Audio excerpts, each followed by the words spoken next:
This is Stephen Gress and his girlfriend Michelle Brandis, and they are absolutely disgusting, which you will soon find out. On February 6th through the 8th, 2025, a 16-year-old girl named Miranda Corsett had been on a dating site. From what I could find, the site was called Grindr. It's, as I said, a dating site. Although under the terms of services to be on it, you have to be 18 or older. But to get by this, Miranda created a fake profile that listed her as 18, even though she was only 16, which allowed her to appear on adult user feeds. A few days later, around February 10th through the 11th, she started to message a 35-year-old man named Stephen Gress. Now, the exact full messages have not been fully released to the public, only small fragments of the early conversation have been released. The early messages were described as friendly and flirtatious. What's interesting to note is Miranda, after some time talking with him, told him her true age, 16 years old, and yet Stephen kept on talking to her. He even went as far to say she was mature for her age, and then he even invited her to hang out, even though he knew she was underage. After that, she replied with she was down to chill. They then set up a time and date for the hangout, which was the 14th, a few days later.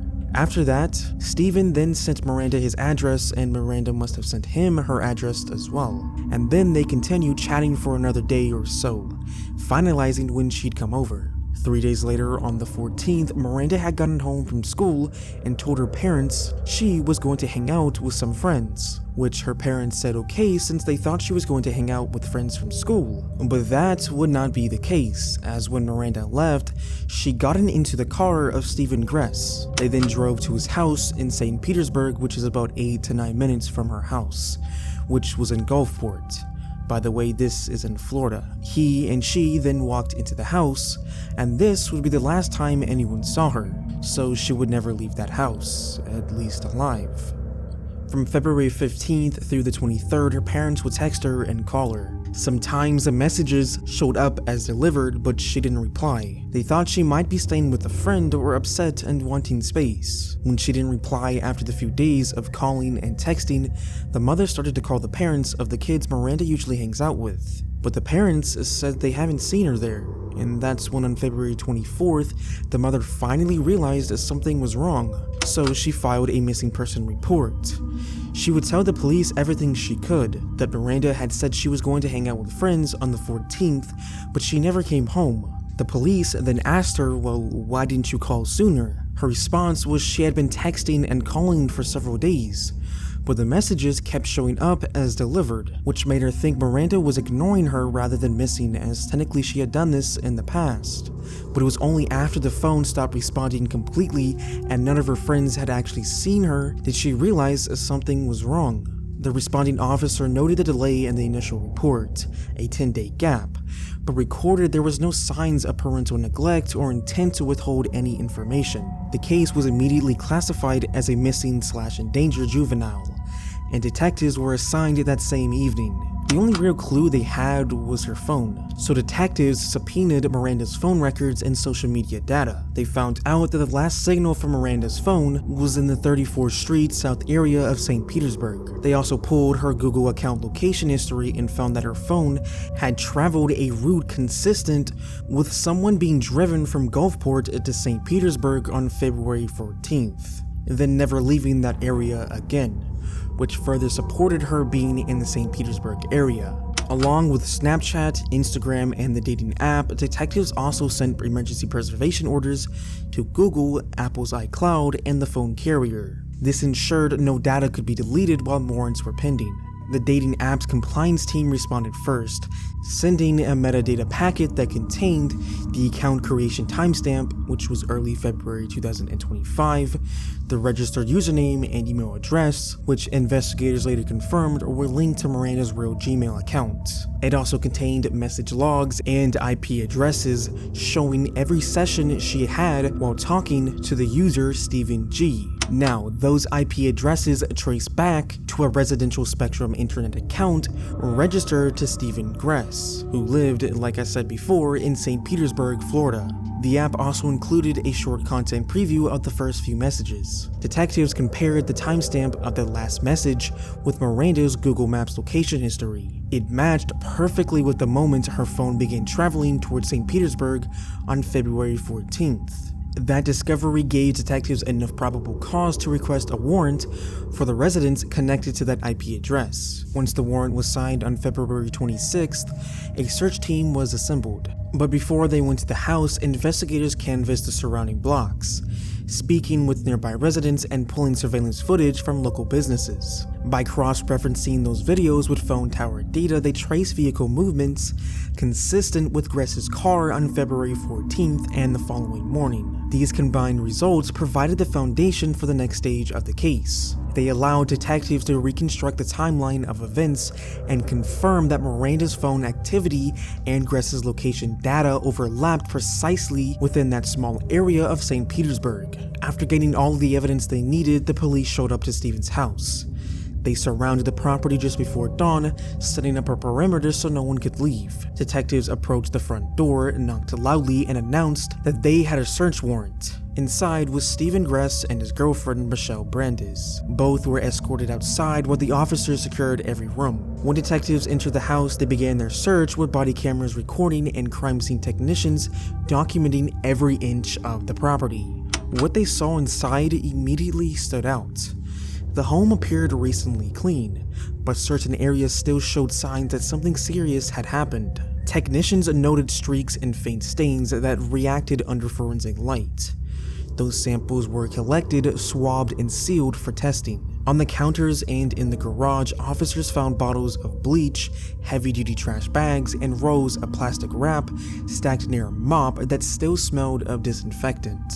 Several towels and rags were partially wet, and investigators marked and packaged each one. A phone case fragment and a small piece of jewelry, later matched to Miranda through family identification, were found in a waste bin behind the kitchen, which 100% confirmed Miranda had been there. In the living room, detectives gathered the household computers, a pair of cell phones, and the Wi-Fi router, all of which were later shown to have connected to the same IP address used in the online messages. Everything was logged, photographed, and sent for forensic analysis. When the lab results came back, several of the stains tested positive for blood, and DNA confirmed that it belonged to Miranda. That single result changed the nature of the case. What began as a missing person search was now a homicide investigation, but they didn't find anybody at the house. So detectives traced Gress's movements through cell tower pings and surveillance footage. His phone and car were tracked to a commercial dumpster site in Hillsborough County. So detectives traced Gress's movements through the cell tower pings and the cameras, and it led them to a commercial dumpster site in Hillsborough County. Police believed that's where he dumped Miranda. The dumpster he had used had already been emptied earlier that morning, meaning the entire load was taken straight to the county incinerator, which means everything inside was burned. Although investigators searched the facility and found debris and items linked to Miranda, but not an intact body, and authorities said it's extremely likely her remains were destroyed in the burn. This meant her family may never be able to recover her for a proper burial. But that discovery confirmed the worst and tied everything back to the evidence they found inside Gress's home. But Steven and his girlfriend didn't just kill her, no, they tortured her. Police believe between February 20th through the 24th, she was repeatedly beaten and assaulted until Michelle took a ball from a pool table in the backyard, put it in a sock, and shoved it down Miranda's throat, and then wrapped her face with plastic wrap. What makes this even worse is what Steven said to the police. He stated that he told Michelle not to cover the nose, but Michelle did it anyway, and he couldn't get to Miranda quick enough to poke holes in the plastic before she died, meaning he planned on torturing her even more. For the reason Steven and his girlfriend did that was because apparently she stole a ring, which is absolutely fucking crazy to do all of that to someone because they stole a ring. And that's not even true according to a friend of the couple. He also took photos of her nude and injured. He sent them to 3 confirmed people, which one was disgustingly to his mother. Detectives approached her when she went to Steven's home to pick up his parrot after his arrest, and the warrant details their brief conversation. The mother told detectives she was aware that her son had a history of killing animals, and that she had received some text messages and photographs of Miranda, but denied ever looking at them. She claimed she told her son to let the girl go, but never contacted police for whatever reason. That's all I could find on their conversation, by the way. After killing her, Stephen allegedly said that they then put the body in the trunk of the car and went to play mini golf and get Popeyes to celebrate Michelle's birthday. They then dismembered the body in the yard of a family member's home. Both Stephen and Michelle were arrested and taken into custody without incident. They were then booked into the local county jail on multiple felony charges: first-degree murder, kidnapping, abuse of a corpse, and evidence tampering. Within days, detectives handed the case to the state attorney's office, which formally upgraded the charges after reviewing the autopsy and digital evidence. Prosecutors described the case as one of the most disturbing acts of cruelty they had ever seen. By mid-March, a grand jury indictment the state's intent to pursue capital murder charges against both defendants. At their first court appearance, they were ordered held without bond. The courtroom was filled with reporters and members of the public who had followed every update. In the months that followed, investigators continued gathering digital evidence, text logs, photos, and metadata, expected to be central to the upcoming trial. Prosecutors also began looking into possible accessory charges against the people who allegedly knew Miranda was being held but never contacted police. But at this specific time, no one has been charged. As of now, both Michelle and Stephen remain in custody awaiting trial. Prosecutors have made it they intend to seek the maximum penalty allowed under Florida law, which is the death penalty. Now, I personally see it happening given the evidence against them.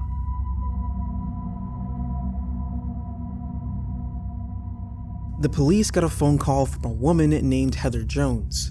She said that her husband, Michael Jones, had physically assaulted her and claimed she feared for her own safety. So the dispatcher sent a couple of police cars to her house in Kansas City. When the police got there, they banged on the door, and the wife, Heather Jones, opened it and let the police inside. But when they stepped inside, they noticed that the place was absolutely filthy. There was garbage all over the floor with a bunch of rotted food, with dirty piles of clothes scattered everywhere. There was what looked like animal feces on the floor with urine stains as well, and the smell was noted to be horrible and disgusting.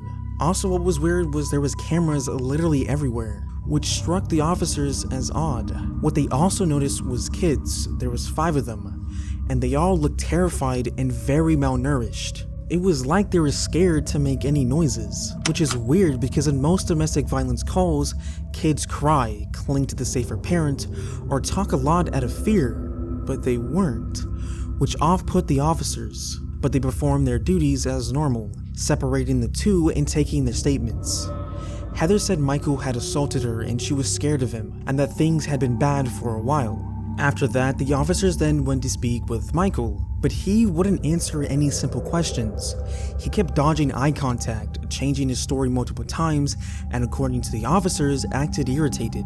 While that was happening, a few of the other officers checked on the children to make sure they were safe and if any of them witnessed the fight. But still, they didn't speak and were really terrified. They actually kept looking at Michael. Another thing that came into account is when the police had asked them how many kids lived at the house, Heather said 6 and Michael said 5, which was a big red flag. The officer said, "Okay, give me the names of every child who lives here." They said them all, but they said the name Adrian, but they couldn't point out which one he was. Then they took the children out of the room and away from the parents, and asked who and where Adrian was. They finally started to speak, but very weakly, but they said they haven't seen him in a while. They also learned that his extended family had said they haven't seen Adrian in a while as well. So now at this point, there were so many red flags that the police eventually arrested both Heather and Michael for neglect, as the kids were malnourished, had untreated injuries, and Adrian was nowhere to be found. When they questioned Heather at the station,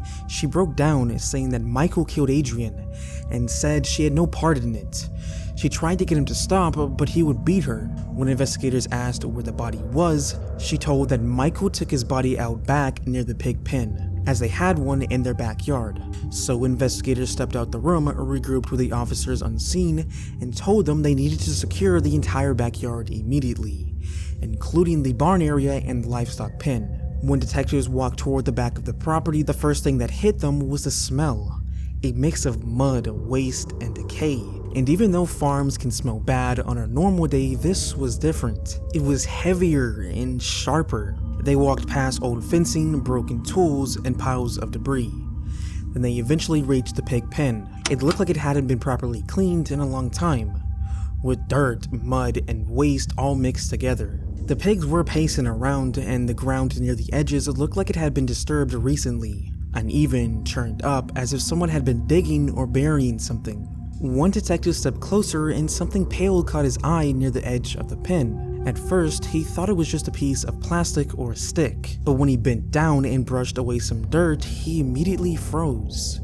It wasn't plastic, it wasn't wood, it was bone. A small fabric, but unmistakably human. He stood up slowly and told the others to stop moving, and then he radioed out that he had found potential human remains. Within minutes, the entire scene was taped off. The house was officially declared a crime scene, and more units and forensic teams were requested. As more soil was removed and the area was examined, investigators found additional bone fragments spread around the edge of the pen and mixed in the dirt. The condition of the remains made it clear that Adrian did not just die. His body had been disposed in one of the most horrific ways imaginable, and with that confirmation, everything Heather had told them instantly became horrifyingly real. Back at the station, detectives confronted Michael, who at first denied everything, then changed his story, then refused to speak. He shifted from irritated to hostile, claiming the police didn't know anything, but every answer he gave only made him look worse. Heather, meanwhile, kept crying and repeating that she tried to stop him, that she was scared, and that Michael was the one who did everything. She insisted she had no part in Adrian's death, that she was abused too, and also a victim, and that she only stayed silent because she thought Michael would kill her next. Whether any of that was true didn't matter in the moment. What mattered was that a 7-year-old child had been killed and discarded in a pig pen, or at least what they thought. Once both adults were booked, detectives and forensic teams began going through the house inch by inch. They checked the bathrooms, the basement, the kitchen, the bedrooms, and eventually found the surveillance setup Heather and Michael had used to monitor Adrian. Oh, and I don't even think you can even consider the bedrooms as bedrooms. They looked more like prison rooms, and filthy ones at that. But on the SD card, they found videos that were so bad and horrific. Now this is important to keep in mind. Adrian didn't always live with them. He initially lived with his birth mother, but he was eventually taken away from her because of her own struggles that the state said made her unable to safely parent at the time. So he went to live with his father, Michael. Now they found videos of Adrian locked in a small shower stall for long periods of time, barely able to move and sitting in filthy cold water. Each video from the time he got there showed him getting thinner and thinner. It got so bad that his ribs were visible. Some of the other videos showed him being beaten and him collapsing to the floor afterward, crawling back to the shower stall, and this was over months of time. What they found in the shower stall was so bad that investigators said it didn't even look like a shower stall anymore, more like a torture chamber. There were chains drilled into the wall, zip ties, belts, a little pallet for him to sit on, and the stall was covered in bloodstains and feces. They made him do horrible things like eat oatmeal mixed with hot sauce, eat his own vomit, drink dirty water from the shower floor, and go without food for days at a time. The other kids later told investigators that they could hear him cry softly so he wouldn't get in trouble. They heard thuds and hitting. They heard Michael yelling at him daily, and they were so terrified to say anything. I mean, it got so bad that he couldn't even stand. He couldn't crawl normally. He would constantly collapse.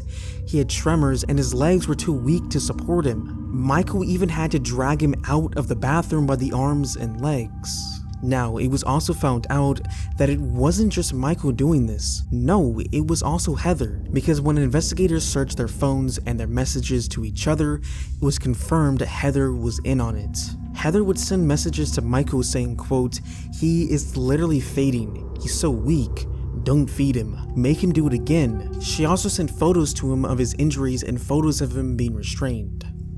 Now, from what I could find, they couldn't pinpoint what he actually died from. They just know it wasn't fast. They think because he died slowly as months of starvation, dehydration, cold exposure, and physical abuse destroyed his body little by little until he couldn't stand, couldn't crawl, and finally couldn't move at all. When that happened, Michael brought him back out to the pig pen and let the pigs eat him.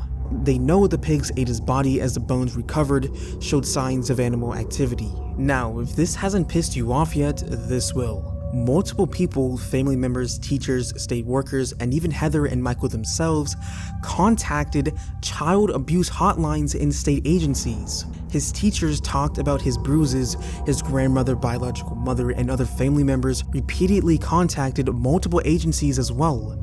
And they had been warned about Adrian long before he died, reporting bruises, injuries, strange excuses, and the fact that nobody had seen Adrian in months, and that Heather and Michael were hiding him. Every one of those warnings were filed and then ignored. Heather and Michael themselves called child services at one point, lying and claiming that a relative was abusing Adrian, trying to get ahead of any investigation and create a fake paper trail to cover themselves. Now, what makes this even more unbelievable, social workers actually visited the home at least twice before Adrian died, but they failed to protect him. They never interviewed the children privately.